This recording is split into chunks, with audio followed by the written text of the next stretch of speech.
Excellente journée, on est le 11 aujourd'hui dans le mois de Kislev. On a une paracha des anges, on parle beaucoup des anges. Vaishlach Yaakov Malachim. Ce sera des vrais anges ou des envoyés. Mais je crois qu'il y a beaucoup de courage quand on comprend la mission des anges et quel est notre avantage à nous. Il y a tout un chapitre dans le Talmud, en traité Choulin, qui s'appelle Guide Anaché, Père et Guide Anaché. Il parle de toute l'histoire de nerfs sciatiques.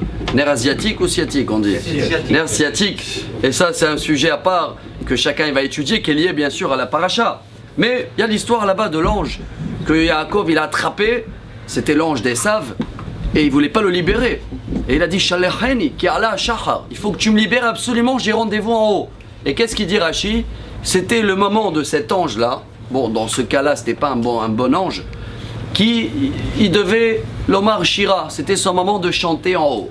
Et là, le Midrash, il amène quelque chose d'incroyable, en nom de Rabbi Helbo, que Dieu il crée tous les jours des anges, car chaque ange, dès qu'il finit sa mission, et il a fait son chant, et c'est quand le chant d'un ange, alors là, le Zohar, Rabbi Shimon Bar Yochai, dans le Parashat Pinchas, il détaille, il dit il y a des anges qui chantent une fois par jour, il y en a qui chantent une fois par semaine, il y en a une fois par an, il y en a des anges même que leur mission c'est de chanter une fois dans leur vie.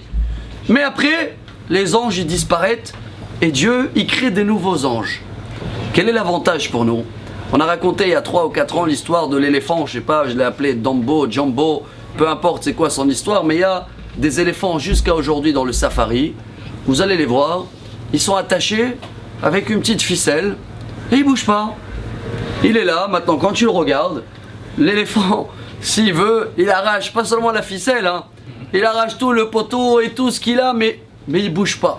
Et vous savez pourquoi? Parce que l'éléphant, depuis sa nature, depuis qu'il est né, même si tu l'attaches avec un fil de pêche quand il a un jour, et il va essayer 2, 3 fois, 4 fois quand il est petit de se détacher, dès qu'il a vu qu'il n'a pas pu, toute sa vie, il reste bloqué avec n'importe quelle ficelle que tu vas le mettre, je suis incapable.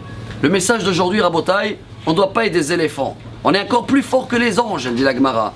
Parce que si Dieu il crée tous les jours des nouveaux anges, et il ne veut pas que c'est les mêmes qu'ils ont chanté hier, qui vont chanter demain, c'est pour nous approuver que tous les jours,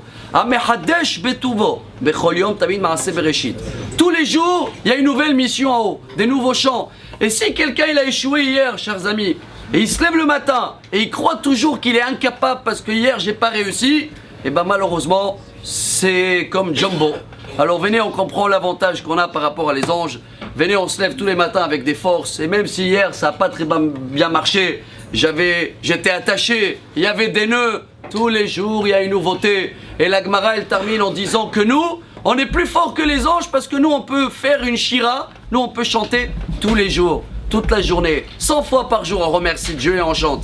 Alors voilà l'avantage, on est plus fort qu'un ange, on est plus léger qu'un éléphant. Et une excellente journée pour tous. Ça va Rabbi Elazar, va Rabbi Hani.